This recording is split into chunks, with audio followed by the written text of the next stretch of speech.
এই মুহূর্তে যে ছবি আপনারা দেখছেন, মুখ্যমন্ত্রী শুভেন্দু অধিকারী তিনি সল্ট লেকে মন্দিরে পুজো দিতে এসেছেন।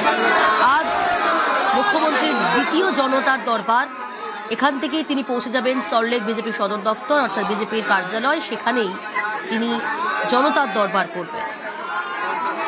আর এই মুহূর্তে সল্ট লেকেই একটি মন্দিরে পুজো দিতে এসেছেন মুখ্যমন্ত্রী শুভেন্দু অধিকারী।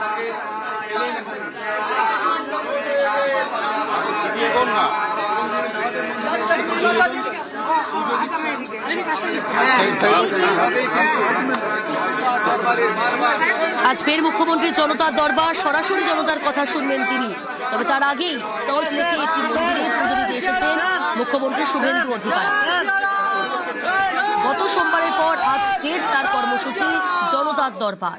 এখান থেকেই সরাসরি পৌঁছে যাবেন সল্ট লেক বিজেপি কার্যালয়, সেখানেই জনতার দরবার করবেন মুখ্যমন্ত্রী। প্রীতি রয়েছে আমার সঙ্গে। প্রীতি, এই মুহূর্তের ছবি দেখো, সিনার পারিকের বাড়ি থেকে তিনি বিজেপির যে কার্যালয় রয়েছে সেখানে জনতার দরবার বলে যে অনুষ্ঠানটি হওয়ার কথা রয়েছে এবং সাধারণ মানুষের মুখোমুখি হবেন মুখ্যমন্ত্রী শুভেন্দু অধিকারী। ঠিক সেই সময় যাওয়ার পথে রাস্তায় একটি মহাকাল মন্দিরে তার যে কনভয়, সেই কনভয় দাঁড়ায় এবং সেই কনভয় থেকে নেমে এসে মুখ্যমন্ত্রী শুভেন্দু অধিকারী তিনি মহাদেবকে পুজো করেন এবং সেখানে যারা স্থানীয় রয়েছেন তাদের সঙ্গে কথা বলেন, বয়স্কদের আশীর্বাদ নেন এবং এই যে শুভ কাজ অর্থাৎ জনতার সঙ্গে মুখোমুখি বসার আগে তিনি কিন্তু মহাদেবের আশীর্বাদ নিয়েই কিন্তু এই কাজ শুরু করতে চান।